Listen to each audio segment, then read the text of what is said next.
اعوذ باللہ من الشیطان الرجیم، بسم اللہ الرحمن الرحیم۔ آج کا ٹاپک ہے قربانی۔ رسول پاک صلی اللہ علیہ وسلم کا ارشاد گرامی ہے، قربانی کے دن اللہ تعالیٰ کو قربانی سے زیادہ کوئی عمل محبوب نہیں۔ قیامت کے دن قربانی کا جانور سنگوں اور کھروں کے ساتھ لایا جائے گا۔ نیز فرمایا، قربانی کا خون زمین پر گرنے سے پہلے اللہ تعالیٰ کے ہاں سند قبولیت حاصل کر لیتا ہے، اس لیے تم قربانی خوش دلی کے ساتھ کیا کرو۔ محسوس جانور کو محسوس وقت میں اللہ تعالیٰ کا قرب حاصل کرنے کے لیے ذبح کرنے کو قربانی کہتے ہیں۔ قربانی حضرت ابراہیم علیہ السلام کی سنت ہے جو اس امت کے لیے بھی باقی رکھی گئی ہے۔ حکم شریعت پر عمل کرتے ہوئے جہاں اس کے آخرت کے لیے بھی فوائد ہیں اور دنیا کے لیے بھی فوائد ہیں۔ روزگار کے مواقع۔ قربانی کے لیے بہت سے لوگ اپنے گاڑو یا کیٹل فارم میں جانور پالتے ہیں، ان کی دیکھ بھال کے لیے ملازم رکھتے ہیں، پھر ان کو مویشی منڈیوں تک پہنچانے کے لیے گاڑیاں وغیرہ کرائے کے لیے حاصل کی جاتی ہیں۔ اس سے ہزاروں لوگوں کو روزگار ملتا ہے۔ اسی طرح منڈیوں میں جانوروں کے لیے چارہ، مالکوں کے لیے کھانے پینے کے اسٹال لگائے جاتے ہیں، اس پر روزگار ہوتا ہے۔ اور اگر جانور بیمار ہو جائیں تو ادھر ڈاکٹر وغیرہ کو بلوا کر ان کی دیکھ بھال کی جاتی ہے۔ عید کے دن ہزاروں قصاب جانور کو ذبح کرتے ہیں، گوشت بناتے ہیں۔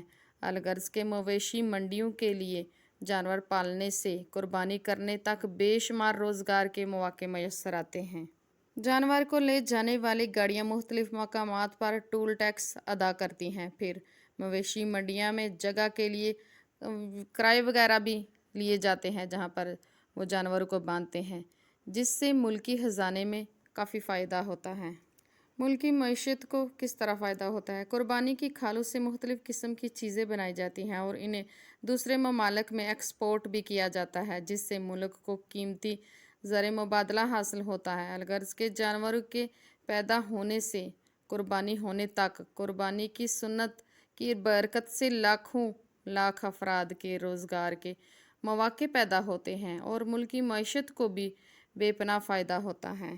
غریبوں کا فائدہ۔ ہمارے ملک میں غربت کا ایسا حال ہے کہ جہاں سارا سال گوشت نہیں پکتا، قربانی کرنے کے بعد کئی خوش نصیب لوگ اپنے رشتہ داروں، دوستوں اور غریب مسکینوں کو بھی گوشت پہنچاتے ہیں، جس کی بدولت ان کے گھروں میں بھی گوشت پکتا ہے۔ دینی مدارس کے لیے فائدہ۔ خوش نصیب مسلمان اپنی قربانی کی کھالیں دعوت اسلامی اور دوسرے جہاں جہاں درس وغیرہ جن جگہ تک ان کی پہنچ ہوتی ہے وہاں دیے جاتے ہیں، جنہیں بیچ کر مہینے کے اخراجات جمع ہو جاتے ہیں۔ یوں قربانی کی سنت پر عمل کرنا علم اور دین کی اشاعت میں بھی معاون ثابت ہوتا ہے۔ ہمیں دین نبوی کے فوائد معلوم نہ ہوں تو اللہ تعالیٰ اور اس کے پیارے نبی حضرت محمد صلی اللہ علیہ وسلم کے حکم پر عمل کرتے ہوئے ہمیں قربانی کرنی چاہیے۔ حدیث پاک میں ہے کہ جس نے خوش دلی سے طلب ثواب کی خاطر قربانی کی تو وہ قربانی اس کے لیے جہنم کی آگ سے نجات ہے۔ جب مدینہ منورہ میں نبی اکرم صلی اللہ علیہ وسلم کی آمد ہوئی تو آپ صلی اللہ علیہ وسلم نے دیکھا کہ اہل مدینہ 2 دن دف بچا رہے تھے، کھیل کود کر رہے تھے۔ آپ صلی اللہ علیہ وسلم نے پوچھا یہ کیا ہے؟ تو انہوں نے جواب دیا یہ زمانہ جاہلیت کی 2 عیدیں ہیں۔ آپ صلی اللہ علیہ وسلم نے فرمایا کہ اللہ تعالیٰ نے تمہیں ان سے بہتر افضل 2 عیدیں عطا کی ہیں، عید الفطر اور عید الاضحیٰ عطا فرمائی ہے۔ بقرہ عید اور عید الاضحیٰ دونوں عیدوں میں سے افضل اور اعلیٰ اللہ تعالیٰ کے ہاں سب سے افضل اور بہتر دن یوم نحر یعنی عید الاضحیٰ کا دن۔ حدیث مبارکہ کی روشنی میں یوم عرفہ، یوم نحر اور ایام تشریق ہم اہل مسلمانوں کی عید کے دن ہیں۔ یہ سب کھانے پینے کے دن ہیں۔ عید الاضحیٰ کے موقع پر اہل اسلام حضرت ابراہیم علیہ السلام کی سنت کو زندہ کرتے ہوئے جانور کی قربانی کرتے ہیں۔ قرآن مجید میں قربانی کا مقصد واضح الفاظ میں بیان کر دیا گیا ہے۔ سورۃ الحج کی آیت ہے، اللہ تعالیٰ تک تمہاری قربانیوں کا گوشت پہنچتا ہے اور نہ ہی خون، بلکہ اس تک تمہاری پرہیزگاری پہنچتی ہے۔ اس طرح اللہ تعالیٰ نے ان جانوروں کو تمہارے تابع فرما بنا دیا ہے۔ اس بات کے بدلے میں اللہ تعالیٰ نے تمہیں ہدایت بخشی ہے، اس کی بڑائی بیان کرو، اور اے پیغمبر نیک لوگوں کو خوشخبری سنا دیجیے۔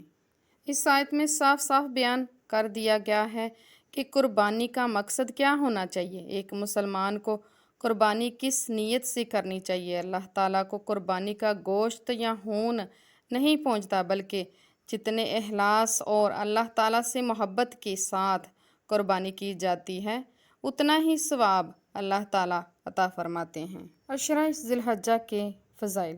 حضرت صلی اللہ علیہ وسلم نے فرمایا، اللہ تعالیٰ کی عبادت کے لیے عشرہ ذی الحجہ سے بہترین کوئی زمانہ نہیں۔ اس میں ایک دن کا روزہ 1 سال کے روزوں کے برابر ہے، ایک رات کی عبادت شب قدر کی عبادت کے برابر ہے۔ حدیث ترمذی ابن ماجہ۔ قرآن مجید میں سورۃ فجر میں اللہ تعالیٰ نے 10 راتوں کی قسم کھائی ہے، اور وہ 10 راتیں جن کے قول کے مطابق یہی عشرہ ذی الحجہ کی راتیں ہیں۔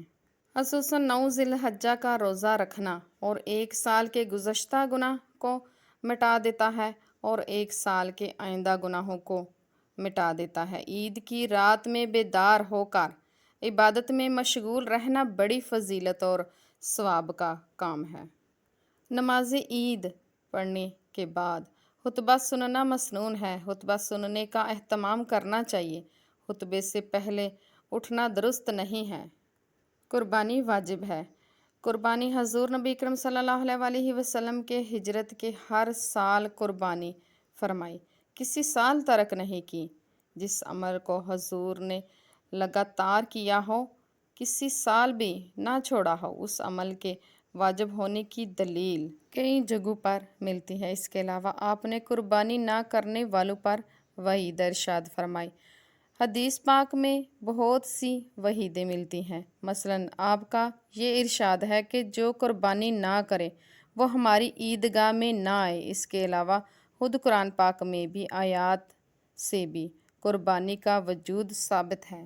جو لوگ حدیث پاک کے خلاف ہیں، اس کی حجت کو نہیں مانتے، وہ قربانی کا انکار کرتے ہیں۔ ان سے جو لوگ متاثر ہوتے ہیں وہ کہتے ہیں کہ میسر یعنی اس کے بدلے میں پیسے دے دیے جائیں یا یتیم خانے میں رقم دے دی جائے۔ یہ بالکل غلط ہے، کیونکہ عمل کی ایک تو صورت ہوتی ہے اور دوسری حقیقت ہوتی ہے۔ قربانی کی صورت یہی ضروری ہے کہ اس کی بڑی مصلحت ہے، اس کی حقیقت اخلاص ہے، اور آیت قرآنی سے بھی یہی حقیقت معلوم ہوتی ہے۔ قربانی کی بڑی فضیلت ہے۔